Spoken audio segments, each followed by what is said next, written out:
Hi everyone. Sometimes we tell ourselves that certain things in life will never reveal stories that we hope will stay hidden and be tucked away as silent regrets that we can live with. However, sometimes those stories take root and grow like weeds in the shadowed parts of our minds, refusing to let us move forward. That's where my story starts. As a child, I was the girl who felt safe and protected, wrapped in the warmth of a family that seemed to have everything together. We lived in for better or worse.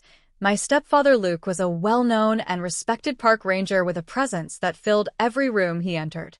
His rugged good looks and easy smile made him the kind of man people looked up to, strong and reliable, and someone you could rely on when times got tough. He was everything my mother Annie had needed after my father passed away. Annie was the center of our family and a kind and compassionate woman who had been If Luke was the strength that kept us together, my mother was the warmth that kept us close. Our family had its traditions and our shared moments that kept us close. Luke and I also had our own rituals that stretched back as far as I could remember. She was an art therapist who was always sensitive to my emotions and guided me to express myself in order to be resilient and thoughtful. Her influence was like the steady beat of a drum, grounding me and making our house a place that felt alive with creativity and warmth. I loved her. Remember that he loved the outdoors, and from an early age, he took me on hikes with him, teaching me everything he knew about the plants, animals, and landscapes. This led to our bond, and we spent hours discussing everything and nothing, leaving me with memories of a childhood surrounded by the peaceful sounds of running water and the earthy scent of pine trees. By the time I was a teenager, those outings had become a regular part of my life, serving as my haven and escape from. Luke had been my father figure since I was a child, but as I grew older, I began to notice a change in his behavior. He had always been affectionate, but now his attention felt intense, sometimes holding my gaze for a little too long, his smiles lasting a beat too long, and his touch lingering in a way that made me uneasy. I dismissed it, telling myself it was nothing, that I was imagining things. He was my family and my protector as a child, and I convinced myself that he loved me and that his affection was just a part of our bond and connection. I didn't want to think that anything had changed or that our relationship had taken on an edge that wasn't right. So I buried the nagging feelings under layers of denial and trust, thinking that they would go away if I ignored them.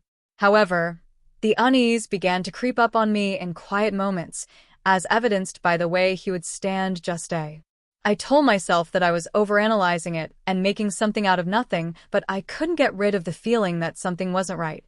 My mother Annie seemed blissfully unaware, busy with her art therapy clients and frequently engrossed in her hobbies or work, leaving Luke and me to our own adolescence.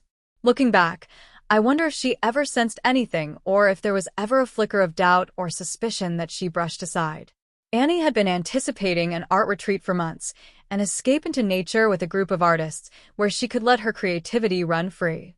She left early in the morning, her face flushed with excitement, leaving me and Luke alone for the weekend. He suggested that we make a night of it, just the two of us cooking dinner and watching an old movie. He called it a special evening. Annie had been convinced that the man she loved was as dependable and loyal as he seemed. As the evening went on, I noticed something strange about Luke's behavior.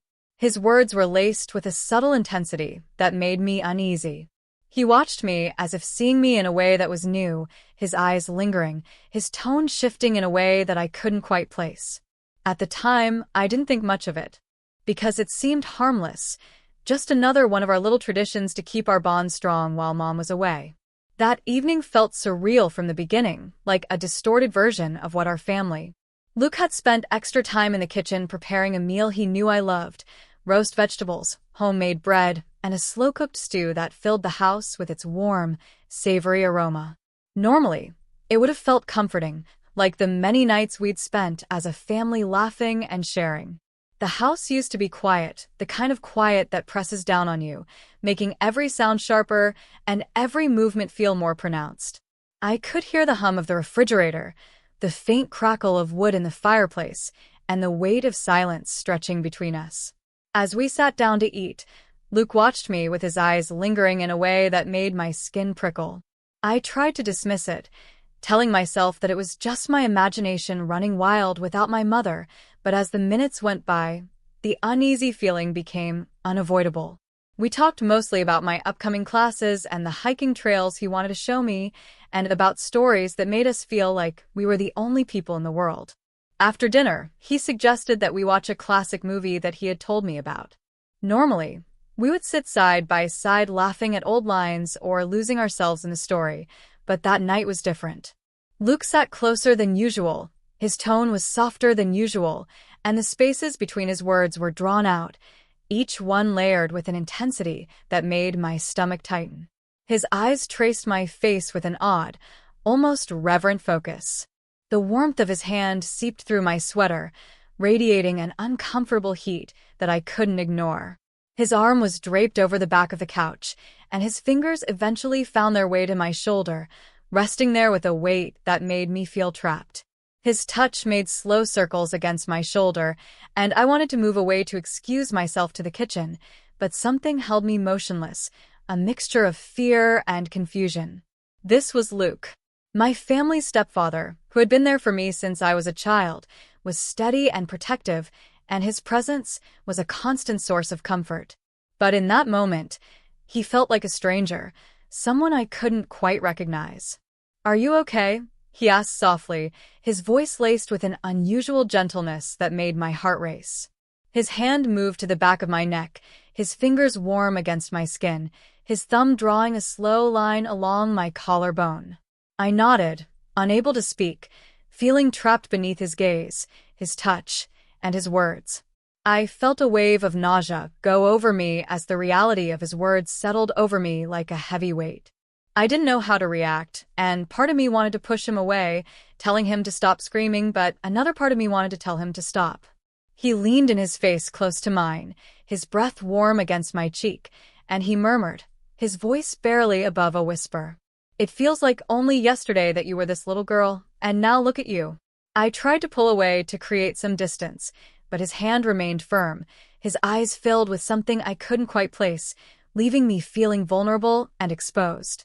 Instead, he leaned closer, his voice softer, and I whispered, barely holding back the fear that was now clawing at my throat. Part of me that had always trusted him, that had believed in his role as my protector, kept me frozen in place, my mind spinning in confusion. "Luke, perhaps we should call it a night."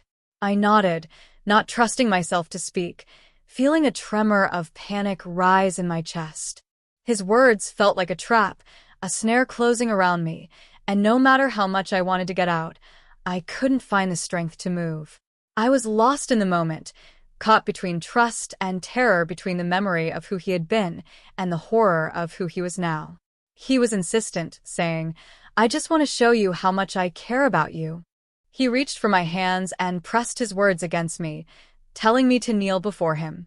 I felt the carpet press against my knees, and as I looked up at him, my vision became blurry with unshed tears, leaving me reeling and unable to process what was happening. Then, the front door creaked open, shattering the spell that had held me captive. My heart was racing as my mother entered the room, her face flushed with surprise and her eyes widening. Everything crumbled to the safety, the illusion of family that I had clung to for so long. My mother's face crumpled, her eyes filled with a pain that was deeper than words, and I knew in that split second that nothing would ever be the same. As she took in the scene before her, I saw her expression change, her gaze flickering between Luke and me, a look of shock, disbelief, and heartbreak filling her eyes. We locked eyes, and I felt a wave of shame wash over me, a mixture of guilt and horror that left me breathless. My mother stood in the doorway, her face pinging as she took in the scene before her. I tried to gather myself to get out of the embarrassing situation I'd been in, but my body felt heavy with guilt and dread, my heart thundering in my chest, and my breath caught somewhere between panic and panic. "The same mom," I whispered, my voice choked with emotion, but she didn't respond. Instead, she just stared at us with an expression of pure devastation. A step forward, Isabella's eyes shifted from me to Luke, who looked away, her face shadowed, unreadable, her expression hardening with each second as if she were trying to make sense of the betrayal unfolding before her. The weight of her gaze was suffocating, stripping me down, exposing everything I'd hidden. I tried to ignore her, but she whispered, her voice barely audible but full of an emotion so raw it sent a chill down my spine. "How long has this been going on?" she demanded, her voice cutting through the silence like a knife, and her gaze bored into me as if she were looking for some hint of the daughter. Before I could stop them, they were desperate to explain to make her understand, even though I barely understood it myself, Mom. I didn't mean it wasn't. It just happened.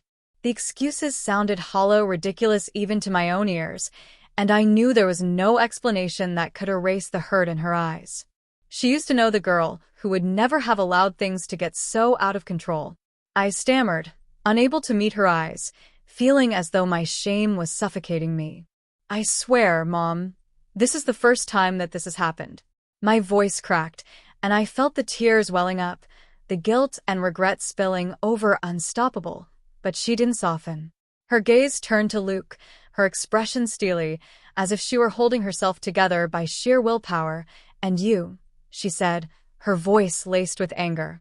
Luke remained silent, his face a mask of shame and guilt, his shoulders slumped as if the weight of her words had crushed him. He opened his mouth and closed it, unable to find the words to justify himself in that silence. My mother's resolve only hardened her expression, a mixture of pain and fury that cut through me like a knife. I had never heard from her before. "How could you? How could you betray everything we built, everything I thought we had?" Her voice trembled barely to contain the storm of emotions swirling beneath the surface. "I don't even know who you are right now." Isabella, the person she had raised, loved, and trusted, took a shaky breath and her voice broke as she looked back at me. Her hands were clenched at her sides, and she trailed off, her voice choked with emotion. "How could you let this happen? How could you let him do this to you?" she whispered, feeling the shame wash over me like a tidal wave. "I thought he cared about me, Mom, but I didn't know it would turn into this. I knew he would take it this far." The words felt like a weak attempt to explain something that could never be explained, something that had already destroyed the foundation of our family. My mother's eyes were filled with tears, and the betrayal and devastation pierced her face deeply. She shook her head, seemingly trying to shake off the horror of what she had witnessed and what I had become. I can't stay here," she said, her voice shaking. "I can't look at either of you and pretend like this didn't happen, like we can go back to how." The finality of her words hung in the air heavy and unrelentingly as she turned to Luke. "I'm so sorry, Mom," I whispered, reaching out to her desperately to hold on to anything that would keep our family from falling apart completely. "I'll do anything to make this right," she said, but she stepped back, her expression turning cold and distant, her face a mask of hurt and anger that tore through me. "There is no making this right, Isabella. There's no going back." She took a shaky breath, her hands shaking as she tried to contain the tears that filled her eyes. "I'm leaving. I can't stay here. I can't be in a place that feels like a lie." I tried to protest, pleading with her to stay so we could have a chance to repair what we'd broken. This was a low filled with a bitterness that I had never heard from her before. "I trusted you. I built a life with you, a family, and you shattered it." The sound of the front door closing reverberated through the house, final and unforgiving, and I felt the reality of what I had done settle over me, suffocating me. She was gone, my mother, my rock, the one person who had always been there for me no matter what. I had betrayed her, broken her trust, destroyed the family she had fought so hard for. Her words stuck in my throat, and she turned away, her shoulders rigid, her steps unsteady as she left me and Luke alone in the suffocating silence. The family that had once been my safe haven was destroyed by decisions I could never take back, words I could never unsay in that silence, and I felt the emptiness settle in the bitter reality of a life shattered by a betrayal that could never be mended after my mother left. Luke looked at me, his face pale, his eyes filled with regret, but I couldn't bear to look him in the eyes. I turned away, feeling the weight of my actions pressing down on me, crushing me under the enormity of what I had lost. The life we had once shared and the closeness we had developed together fell apart with her departure more quickly than I could have predicted, leaving a hollow ache that seemed to echo in every corner. My stepfather and I hardly spoke, and whatever had existed between us was now tainted by guilt and shame, a broken reflection of what we once were. Without her, I felt like a stranger in my own home, the walls that had once felt safe, the routines that had provided me comfort was all gone, replaced by a chilly emptiness from which I was unable to escape. I kept my days to myself, and every room served as a painful reminder of the family I had lost the trust in, the mother who had given me everything, and whom I had ultimately betrayed. In the weeks that followed, I found it difficult to comprehend what had happened and how things had gotten so out of control. The isolation was oppressive. Friends I had once been close to drifted away, sensing something unspoken but wrong, something that had changed me in ways they didn't understand, and I avoided the few who did reach out because I didn't want to answer the questions. I felt a deep sense of regret at every decision I'd made, every step that had brought me to this point, and a deep sorrow that settled over me like a shroud. I had crossed a line that could never be uncrossed and had allowed a moment of weakness to destroy something sacred, something irreplaceable. I realized the full weight of what I'd lost, not just my mother's trust, but the integrity of my family, the foundation that had once grounded me, when I was left to live in the ruins of a family I had helped destroy and faced questions I couldn't bear to face. I realized that family boundaries are sacred, that there are lines meant to protect us, to hold us together. I had taken that for granted, and I had allowed myself to believe that love and loyalty were unbreakable, that I could bend the rules without repercussions, but I was mistaken. In retrospect, I see the times when I could have taken a step back, made a different decision, and allowed my better judgment to guide me instead of allowing myself to slip into a dangerous vulnerability. I wish I had been stronger, wish I had recognized the warning signs, and realized how important it is to keep family lines clear and unblurred emotions and power when it's easy to lose ourselves in the moment and think that our actions won't affect the people we love, but they always do. I want people to understand how important it is to respect the bonds that hold families together. Those boundaries exist for a reason. They're there to protect us and make sure that we don't let our own needs and feelings undermine the trust that families are built on. Tangled together can cloud our judgment and lead us down paths we never intended to take. My mother may never forgive me, and I've come to terms with the fact that I know now that forgiveness isn't something I can ask for. It's something I have to earn, even if it means living the rest of my life. I carry this story with me as a reminder of the delicate nature of trust and the terrible consequences of breaking the boundaries that keep us connected. Once the line is crossed, it's almost impossible to return.